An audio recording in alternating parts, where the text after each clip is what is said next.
के बाद आपका स्वागत है। अभी आप उत्तराखंड सरकार के बारे में बोल रहे थे कि आपने जो काम किया, जो आपने एक लाइन खींची, शायद उस पर हरीश रावत जी अमल नहीं कर रहे हैं या राजनीतिक कारणों से काम नहीं कर पा रहे हैं। मेरे ख्याल होता क्या हुआ क्या है, उससे पहले बहुगुणा जी थे जब मैं पहले में, तो हमारे समय में जो भी हुआ, जैसे अभी आपने बात की, हमने बहुत सारे के भर्ती की एक प्रक्रिया चली जो दुनिया में कहीं नहीं है, जिसमें कि इंटरव्यू ख़त्म किया गया, रिटन परीक्षा में सिर्फ ऑब्जेक्टिव टिक मार्क करो और कंप्यूटर से मार्क होते थे, और एक कॉपी उसकी घर ले जाते थे कैंडिडेट, अपने घर में देखता था मेरे नंबर सही कि नहीं। तो क्यों, क्या उससे पारदर्शिता बढ़ती, उसमें भ्रष्टाचार रुका। उसके बाद हमने और काम, बहुत सारे काम किए थे। उनमें एक तो ट्रांसफ़र होता है, हमारे यहाँ उत्तराखंड में ट्रांसफ़र एक बिजनेस बना हुआ है, पूरे देश में ऐसा होता है। उसको हमने ऐसा सिस्टम बनाया था जो कि मुख्यमंत्री तो क्या, राष्ट्रपति प्रधानमंत्री भी कोई सिफारिश नहीं कर सकता। जो सिफारिश होगी वो कमेटी के पास जाएगी और जस्टिफाइड वो कमेटी तय करेगी, कोई हमारा नहीं था। हमने उसको लागू किया, उसी समय थोड़े दिन बाद में सरकार बदल गई, जैसे कांग्रेस सरकार ही उन्होंने उसको निरस्त कर दिया। आज राकेश जी खुद रो रहे हैं, जो शिक्षक थे वो उन्होंने धरना देके हड़ताल की, उस कानून को लागू करो जो खंडूरी जी ने लागू किया।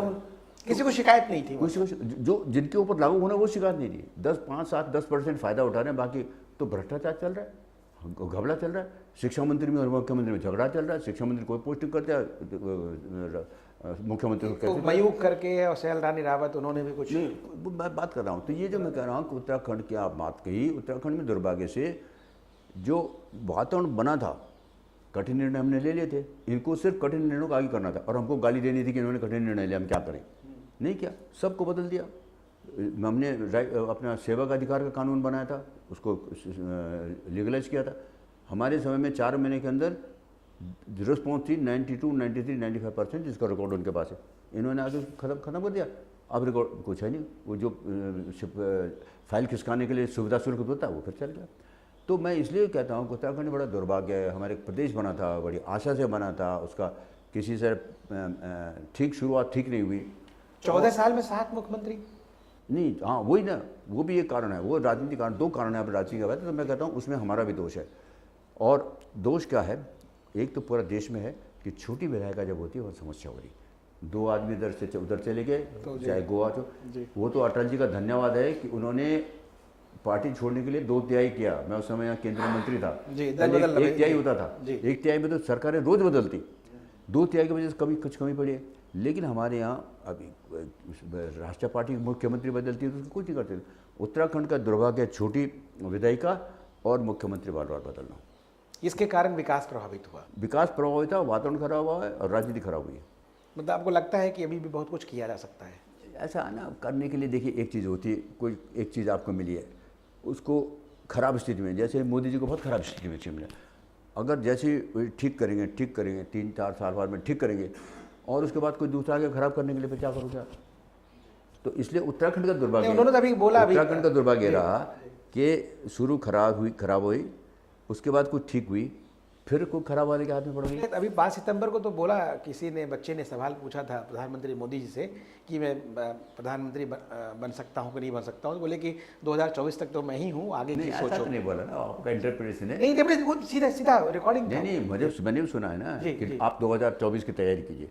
अब इसका मतलब वो छोटी उम्र का होगा, तब तक किस उम्र में आएगा, तो वो एक लाइट हार्टेड कमेंट है। नहीं, लाइट हार्टेड बोला कि मुझे 2024 तक। हम तो चाहते हैं कि लंबा समय तक मोदी का सरकार चले, क्योंकि जैसे मैंने अभी कहा ना, अच्छा काम करेगा और दूसरा ठीक नहीं होगा तो फिर काम खराब हो जाएगा। मैं अपने उत्तराखंड के उदाहरण से बोलता हूँ, और आप भारतवर्ष में भी कहीं भेजेंगे जहाँ भी कोई मुख्यमंत्री रहा हो, उसने अच्छा काम किया और फिर दोबारा नहीं आया तो अच्छी जगह। अटल बिहारी वाजपेयी देखिए ना केस, हमारे सामने 5.5 साल एनडीए की सरकार, कितनी 25 दलों की सरकार थी, पता नहीं कितनी, इतने बड़े काम कैसे कर दिया उन्होंने।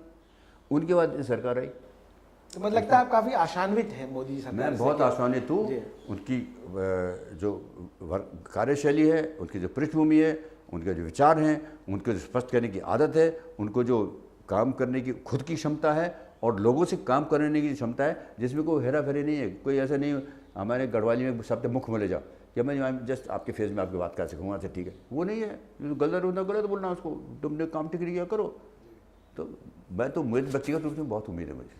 आप मेजर जनरल रहे भारतीय सेना में, और अभी उन्होंने किया है कि रक्षा मामलों में FDI बढ़ाया है, 49% की बात है, और उससे देश को कितना लाभ होगा और कितना नुकसान मैं होगा? समझता हूँ देश को बहुत लाभ होने वाला है। दो चीज़ें, अभी तक हम अगर बाहर से क्या हो रहा है, हम सब चीज़ खरीद रहे हैं। अब एफडीआई में क्या होगा कि लोग बाहर से आएंगे, 49% तक कंट्रोल तो सरकार करेगा, लेकिन अपनी टेक्नोलॉजी लाएंगे, हम उस टेक्नोलॉजी को सीखेंगे और करने वाले वर्कर तो हमारे होंगे ना, वर्कर थोड़ी आएंगे, तो हमारे वर्करों की एबिलिटी बढ़ेगी, तो हमारा बड़ा अच्छा वर्क फोर्स बनेगा जो हाई टेक्नोलॉजी की इक्विपमेंट बना सकेगा। और ओवर ए पीरियड टाइम हमारे जो इतने सालों में कोई एक्सपर्ट्स डेवलप नहीं हो पाए वो डेवलप होंगे। अभी अम्बाला में कह रहे सब रिवर्स गियरिंग में सब कुछ चलता है, आप कल खड़ा कर दो वो जहाज खड़ा कर देंगे, तो लोगों में हुनर था। मैं समझता हूँ एफडीए को बनाने से कंट्रोल सरकार करेगा, लेकिन हमारे जो टेक्नोलॉजी है उसको हमको जानकारी होगी। अब एफडीए में क्या क्या शर्तें होती है देखिए, अगर अपनी शर्तों पे करना चाहिए। अगर ट्रांसफर ऑफ टेक्नोलॉजी तो बहुत अच्छी बात है, अगर वो नहीं भी है तो फिर भी देखिए काम तो हम नहीं करना है ना, उनके तो सुपरवाइजर होंगे, तो जो हमारे काम कर रहे हैं उनको तो सीखना पड़ेगा ना, और वो काम बाद में हमारा एक असेट बनेगा। तो मैं समझता हूँ बहुत डिफेंस की दृष्टिकोण से, देश की सुरक्षा की दृष्टिकोण से बहुत अच्छा विचार है कि जितनी हम ज़्यादा चीज़ें बन सकें, भारत में हमारा डिपेंडेंस कम होगा। हर चीज़ के अंदर घूसखोरी में कैंसिल होते जाते हैं। आप जाइए पैसा जमा किए 3-4 साल के बाद कैंसिल होता है, 10 साल उसमें आने में लगते हैं, तो उससे हम बचत होगी, हमारे देश को फ़ायदा होगा। और साथ में साथ जो सबसे बड़ा फ़ायदा है ट्रांसफर टेक्नोलॉजी में, और जहाँ ट्रांसफ़र नहीं होती है उसमें हमारे आदमी ट्रेंड हो रहे हैं विदाउट एनी कॉस्ट।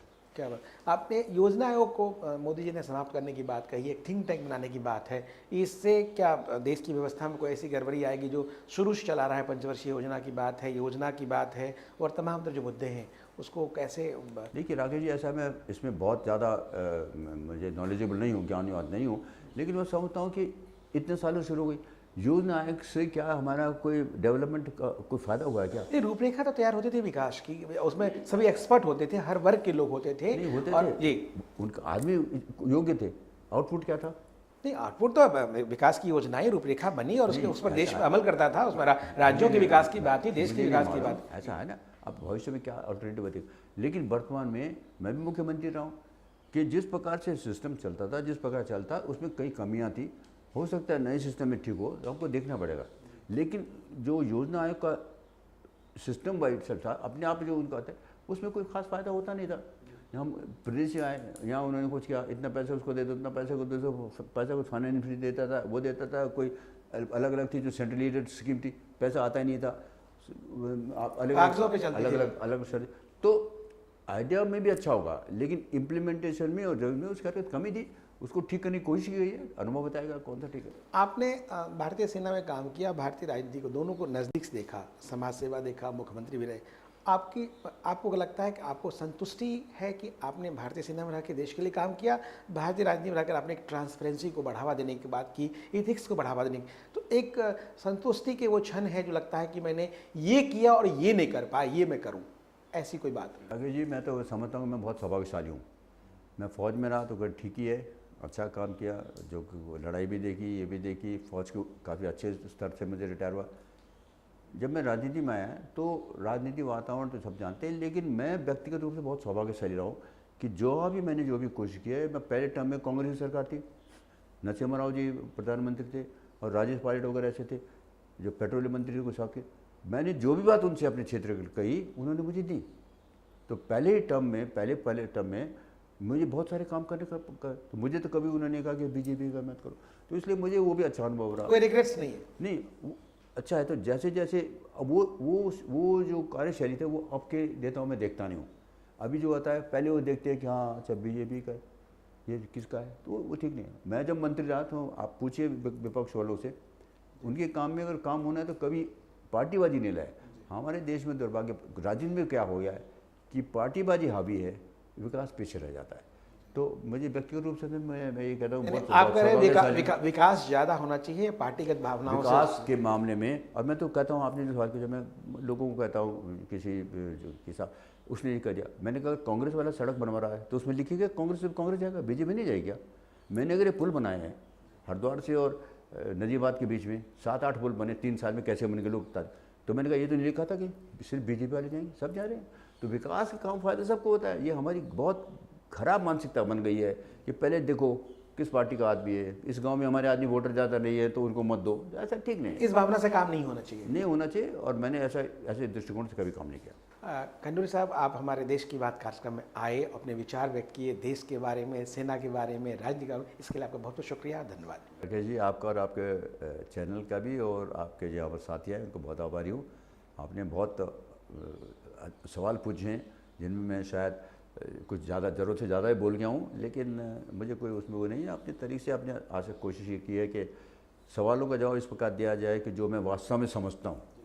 आपका बहुत बहुत धन्यवाद। बहुत बहुत धन्यवाद। ये थे मेजर जनरल रिटायर्ड भुवन चंद खंडूरी साहब। अभी सांसद हैं, देश में मंत्री भी रहे और करीब 4 बार लोकसभा के सदस्य रहे, 36 साल सेना में सेवा दी।